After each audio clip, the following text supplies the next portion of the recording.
হবে। হেবি সুন্দর লাগছে। ও আমার সোনা পাখি, ময়না পাখি। আরে মা, তুমি এসে গেছো, তাড়াতাড়ি আসো। শুনলাম নাকি জামাই চলে এসছে। আরে মা, এমনি আসে, মালটাকে কাঁধের উপরে অজ্ঞান করে নিয়ে আসছি। কি বলছিস?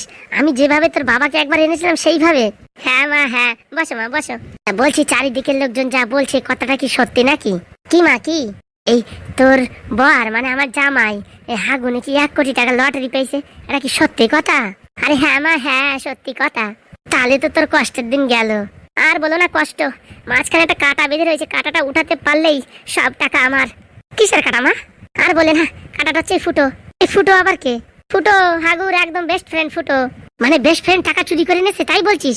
ওরে মা না, চুরি করলি তো আমি টাকা কবে ওসুল করে নিতাম। ওই হাগু তোমার জামাই করেছে কি তা জানো? কি বল দেখি। এই হাগু হাগু এই ফুটোর নামে সব টাকা ফিক্স করে দিয়েছে। কি বলিস? এরকম বলদ কাজ কেউ করে? আরে বলদ বলিয়ে না, বলদ বলিয়ে না, দূরে হচ্ছে শিয়ানার বাসা। মানে বুঝলাম না, একটু বুঝাই বল দেখি। মানে আমার উপর বিশ্বাস নাই। আমি যদি এই হাগুড়ি 20-30 খাওয়াই টাকা যদি সব নিয়ে নি, তার জন্যও করেছে কি ফুটোর নামে সব ফিক্স করে দিয়েছে। আর এমন ভাবে ফিক্স করেছে যে ফুটো যদি কোনোদিন মারা যায়, ফুটোর সব টাকা এই অনাথ আশ্রমে দান হয়ে যাবে। বুঝতে পারিস কোন জায়গাটা প্যাস মারিছে তোমার জামাই? বলিস কি? টাক মাথার এত বুদ্ধি আমি তো কোনদিন ভাবতে পারিনি। তুমি ভাবতে পারোনি? আমি তো স্বপ্নেও ভাবতে পারিনি। এখন করবি কি শুনি? কি আর করবো তাই ভাবতেছি। ওই মালটার আবার স্মৃতিশক্তি হারাই গেছে, যে ওটার মানে সইটা নিয়ে যে টাকা উঠাবো সে কায়দাও নাই। ওই মালটার স্মৃতিশক্তি মানে মেমোরি লস হয়ে গেছে। কার? ওই ফুটোর? আরে হ্যাঁ। আরে এসব নাটক নাটক এসব তুই বুঝতে পারিস না? স্মৃতিশক্তি মানে মেমোরি লস কি করে হয় শুনি? ওরে আমার ভাইয়ের চ্যাংড়া, ওরে বলেছিলাম কি ফুটোরে এই নদীর পাশে বালি চাপা দিয়ে দিতি। ওই মালটা করেছে কি ঘপ করে ফেলাই দিয়েছে, মাথায় একটু চোট লাগিছে, তার জন্য বলতেছে মেমোরি লস। শোন, আমি এসে গেছি, কোনো সমস্যা নাই। এবার 2 মাইপুতিটি মিলিয়ে টাকাটা উসুল করতেই হবে। সত্যি বলছো মা? সত্যি তুমি আমার সাথ দেবা মা? কি যে বলিস, 1 কোটি টাকা পাইছে জামাই, এমনি ছেড়ে দিলি হয়? কিছু টাকা আর কি আত্মসাৎ করতে হবে না? এক কাজ করলি হয় না, সব টাকাটা নিয়ে আমি যদি বাপের বাড়ি চলে আসি, মানে তোমাদের বাড়ি চলে আসি, তাহলে হয় না? হয় মানে আলবাদ হবে। 1 কোটি টাকা কি 2-4 টাকা? 1 কোটি টাকা বলে আমরা সারা জীবন পার উপর পা বসে তুলে খাবো, 2-4টে চাকর বাকর রাখবো, হাত পাও টিপে দেবে, রান্না করে দেবে, খাওয়াই দেবে, মোটামুটি সব কাজ করে দেবে। খালি মারদের কি বুঝছো? তুমি আর আমি দুইজনে প্ল্যানিং করে আমার মাথার আর তোমার মাথার বুদ্ধি যদি লাগাই দিই, এই হাগু কেন হাগুর বাপের গোষ্ঠীর 14 গোষ্ঠীর টাকাও বের করে নিতে পারি। একদম কোনো কথা হবে না।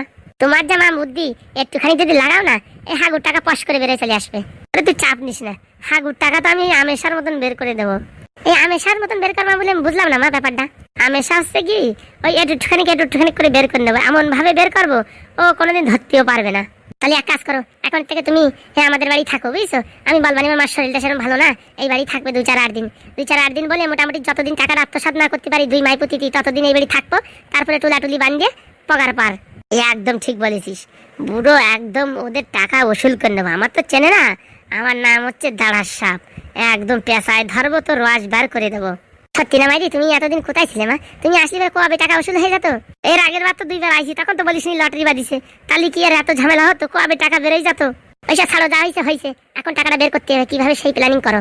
তুই চাপ নিস না, যা পট করে 1 থাল বিরিয়ানি বানা, পট করে 2 মাইপুতিটি খাইয়ে নি। এখন আমাদের টাকা কম আছে নাকি? ঠিক আছে আমি যাচ্ছি, আসতেছি। যাক বাবা, দলের লোক ভারী হয়ে গেছে, এখন আর কোনো সমস্যা নাই, টাকা পচাত করে বেরোয় আসবে। শালা আমার জামাই 1 কোটি টাকা পাইছে, সেনতে 50 লাখ যদি ভাগাতি না পারি, তাহলে কি রকম বিষধর শাশুড়ি হলাম আমি। হ্যাঁ, আজকের থেকে কাজে লেগে পড়তে হবে। বন্ধু বলছি, শরীরটা এখন কেমন? আর বলিস না, তোর বউ যে শ্যানামাল, ডাক্তারে তো ইঞ্জেকশন দেয়নি, রাত্রি একটু শুয়েছি, তোর বউ ঘপাত করে একটা ইঞ্জেকশন মারে দিয়েছে আমারে। হ্যাঁ, কি বলছিস? কখন ইঞ্জেকশন মারলো? ওরে ভাই, আমার মারি ফেলাবে মনে হচ্ছে, বুঝছিস না? এটা পাগল করে দেবে, সত্যি আমার মেমোরি লস করে দেবে, আমার পুরো মেন্টাল বানাই দেবে তোর বউ। এই কখন ইঞ্জেকশন মারলো? আমি তো দেখলাম না। ওরে তুমি কি দেখবা, রাত্রি ঘুমের ঘুরে আমি যেই শুয়ে থাকি পশ করে আসে সে একটা ইঞ্জেকশন মারে, কিছু বলতেও পারি না, সবার সামনে আমি অভিনয় করছি আমার মেমোরি লস হয়ে গেছে, ব্রেন শর্ট হয়ে যাচ্ছে। এইভাবে কতদিন? সত্যি তো তোমার বউ যেসব কি কি ইঞ্জেকশন আমার দিচ্ছে, আমি তো মরে না যাই তাই ভাবতেছি। তাহলে ভাই এখন কি করা যায়? শোনো, এইসব অভিনয়ের বেশি দিন চলবে না, মেমোরি লস হয়ে গেছে, এর একটা মোটামুটি প্রতিশোধ নিতে হবে। কি করে নেওয়া যায় ভাই? শোনো, আজকেও তোমার বউ রাত্রি 10টা-11টার দিকে আবার ইঞ্জেকশন মারতে আসবে নির্ঘাত। তারপরে কি করা যায়? তুমি এক কাজ করবা, তুমি ওই দরজার পাশে দাঁড়ায় থাকবা, ঠিক আছে? যে ইঞ্জেকশন মারতে আসবে আমি ম্যাও ম্যাও করে চিল্লাবো, ঠিক আছে? ওর অমনি আসে গুদুম গাদাম করে তোমার বউরি 2-4টা মার দেবা, ঠিক আছে? তারপরে আমার বউ যদি আমার ধরে খেলায়, এই তুমি বলবা কি আমি তো দেখতে পারিনি অন্ধকারে, এই মোটামুটি আমি ভাবিছি আমার বন্ধুরই বিড়েলে অ্যাটাক করেছে, সেইভাবে 2-4টে ঘুপ ঘাপ মারে দিছি। ঠিক আছে ভাই, ঠিক আছে, আজকে সেই হবে। মোটামুটি আজকে আমার বউরি বেদম কেলান খেলাবো। রাত্রি তোর যে ইঞ্জেকশন মারতে আসবে, তুই ম্যাও ম্যাও করে চিল্লাবি, আমি মেইন সুইচ নামাই দিয়ে ঘটা ঘট দে কোমড়ি পট এরকম মার দেবো, একদম সোজা হয়ে যাবে। ঠিক আছে হাগুদা, তুমি আমার বাঁচাও, নালি এরকম যেরকম উল্টো পাল্টা ইঞ্জেকশন মারতেছে আমার তো মনে হয় জীবন শেষ। টেনশন নিস না ফুটো, আমি তো আছি। তুমি আমার সব হাগুদা। জামাই রাজা কেমন আছো? কে? এদিকে একটু ঘুরে দেখোই না কে। ও বাবা, শাশুড়ি মা কখন আসলেন?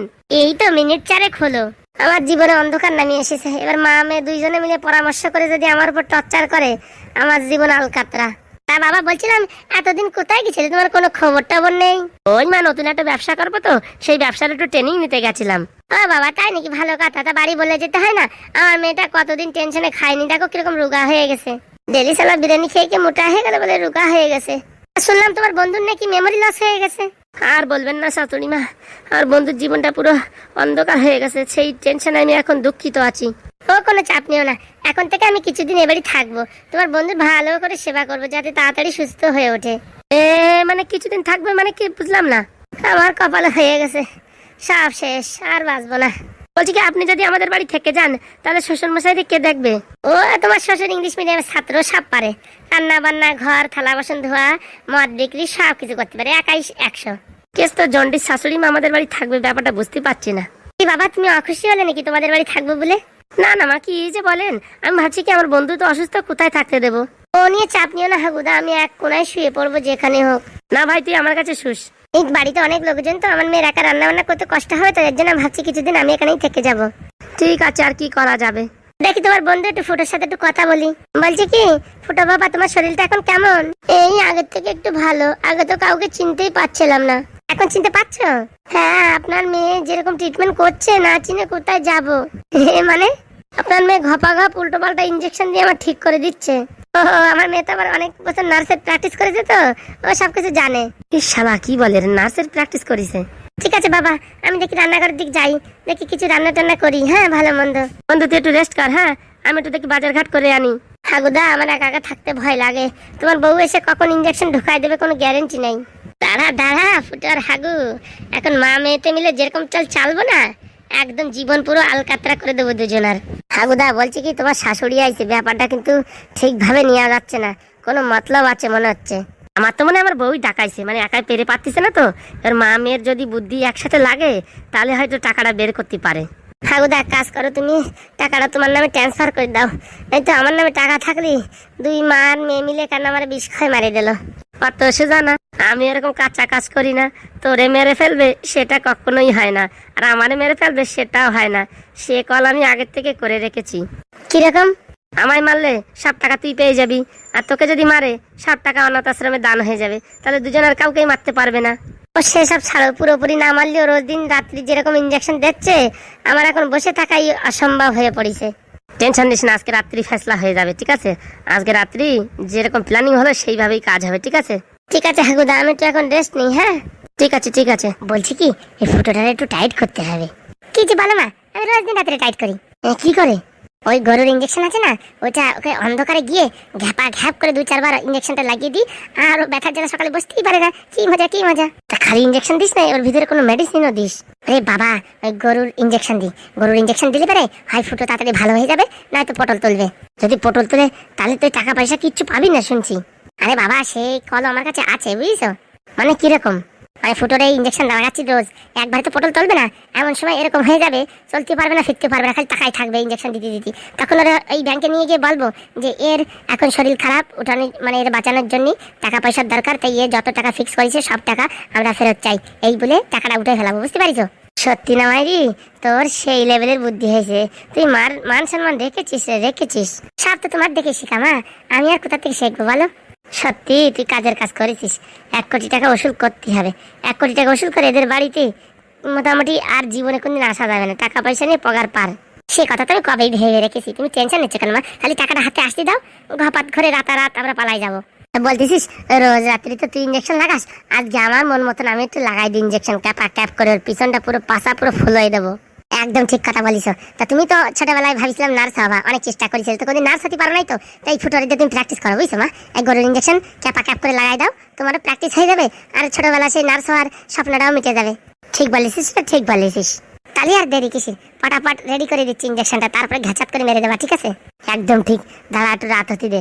ওরে বাবা না, আমি লাইটটা নিভাই দেবো, পশ করে ইঞ্জেকশন দিয়ে চলে আসবা, ঠিক আছে? বলছি জামাই দেখলি আবার কিছু বলবে না তো? হয়তো আর জামাই জানলি তো, আর জানলি বা কি করবে? বলছি কি জামাই মানে বশ করার জন্য কোনো ইঞ্জেকশন পাওয়া যায় না? সেসব আমি প্র্যাকটিস করতেছি, বুঝছো? করতে করতে যেদিন সাকসেস হয়ে যাবো, পট করে তোমার জামাই যেতে ইঞ্জেকশন দিয়ে আমার মানে একদম গোলাম বানাই দেবো। বলছি কি 1 কোটি টাকা পাওয়ার পরে কি হাগুর সাথে সংসার করবি? কি যে বলো মা, 1 কোটি টাকার পরে আমি কুমারী হয়ে যাবো, মানে আমার কোনো বিয়েই হয়নি, জিন্সের প্যান্ট পরে টপ পরে ঘুরে বেড়াবো, বুঝতে পারিস? কোটিপতি ছেলেদের দেখে একটা ভালো বিয়ে করে নেবো, এদের সাথে বিয়ে করি সারা জীবন জীবন ওই রান্না করতে করতে আমার ওই রান্নাঘরই আমার জীবনের পুরো ভবিষ্যৎ হয়ে উঠবে, বুঝতে পারিস? আর বড় লোক ঘরের ছেলের সাথে যদি বিয়ে করি, মোটামুটি জীবনে কোনো কাজ করা লাগবে না, খালি কারের উপরে ঘুরবো আর খাবো আর ড্যান্স করবো। তা ঠিক বলেছিস, দাঁড়া আমি ইঞ্জেকশনটা নিয়ে আসি। হ্যাঁ, ভাবিছিলাম মেয়েটার বুদ্ধি হবে না, দেখি আমার থেকে অনেক বুদ্ধিমান হয়েছে, কি করে টাকা ওসুল করতে সব জানে। কি রে মা, আসিস কেন? আজকে বুঝিস ইঞ্জেকশনের ভিতরে একটা লঙ্কার গুঁড়ো মিশিয়ে দিচ্ছি, নতুন এক্সপেরিমেন্ট। মোটামুটি দিতে পারলে এরকম জ্বালা জ্বলবে না, মোটামুটি ফুটোর জীবন পুরো একদম তুলোধুলো হয়ে যাবে। সত্যি না মাইরি, তুই এরকম প্র্যাকটিস করতে করতে আমার তো মনে হয় তুই কবে সায়েন্টিস্ট হয়ে যাবি তার কোনো গ্যারেন্টি নাই। আমি তো আগে থেকে সায়েন্টিস্ট না, তুমি আগে এটা দিয়ে উদ্ঘাটন করো, বুঝছো? ইঞ্জেকশন দিয়েই পট করে পালায় উঠবা, নাই তো এরকম মানে পোড়াজলা করবে কেন, 2-4 ঘাম লাগিয়েও বসতে পারে তোমার। ওরে না রে, আমি মানে কোনোদিন ইঞ্জেকশন না লাগালে কি হবে, আমি এসব কাজে উস্তাদ আছি। পট করে মোটামুটি এই বল্লাচ্চাকে আমি কত ঘাই দিছি জানিস, ঘাই মারিয়ে দৌড় দিছি, সেরকম কেস ইঞ্জেকশন মারিয়ে দৌড় দেবো। খালি ঠিক আছে। ফুটো রে ফুটো, আজকে তোর আমি এই বাড়িতে বিদায় করেই ছাড়বো। খালি হাতে বিদায় করলে হবে না মা, টাকাটা ধরতে হবে। টাকা তো ফুটো দেবে, ফুটোর ভাব দেবে, ও নিয়ে কোনো চাপ নেই। ফুটো আজকে তোর জীবন শেষ, আমার মার হাতের পাল্লাই তো পড়িস নি, আমার মা তো 1 নম্বর 7 ডাইনি।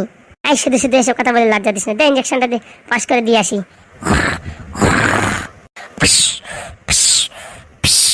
ফুটোরে ফুটো, ভালো করে ঘুমা, আজকে এই গরুর ইঞ্জেকশন দিয়ে তোর আমি উদ্ঘাটন করবো, আর আমার জীবনের নার্স হওয়ার স্বপ্নটাও পূরণ করবো।